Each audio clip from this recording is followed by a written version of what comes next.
Asia songbird na si Regine Velasquez inanunsyo ang kanyang final major solo concert sa October.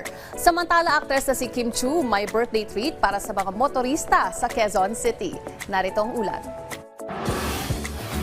Kakaiba ang naging trip ng aktres na si Kim Chiu dahil kamakailan ay ibinahagi niya kung paano siya nag-celebrate ng kanyang kaarawan o birthday month noong Abril. Sa kanyang vlog, nakita si Kim Chiu na nagbibigay ng free gas sa mga motorista.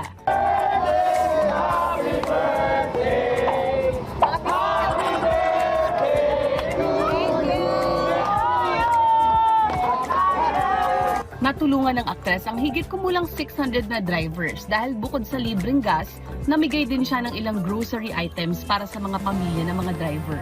Sa vlog, nakitang umiikot si Kim sa tatlong magkakaibang gasolinahan sa Quezon City.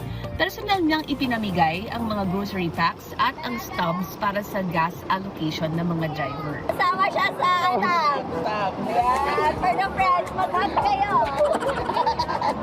Hindi lang naman ako yung nagbigay nun, kundi lahat ng mga nag-purchase ng mga damit sa Kim Chiu Closet Bazaar. So, very timely din ang pag-donate natin sa mga jeepney drivers and tricycle drivers dahil kailangan talaga nila yun. And nakapagbigay tayo sa 600 drivers, yung pampasada nila, and nagbigay din tayo ng mga grocery.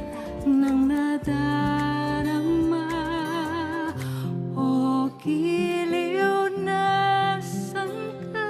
Last chance na nga ba para mapakinggan ang Asia songbird? Inanunsyo kasi kamakailan ng OPM icon Regine Velasquez na magkakaroon siya ng kanyang final major solo concert at ito ay sa buwan ng Oktubre.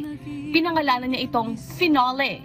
Sa huling panayam ng Asia songbird sa Billboard, una nang sinabi ni Velasquez na magkakaroon siya ng kanyang huling malaking konsyerto ngayong taon upang ipagdiwang ang kanyang 4 na dekada sa industriya ng musika. Kailan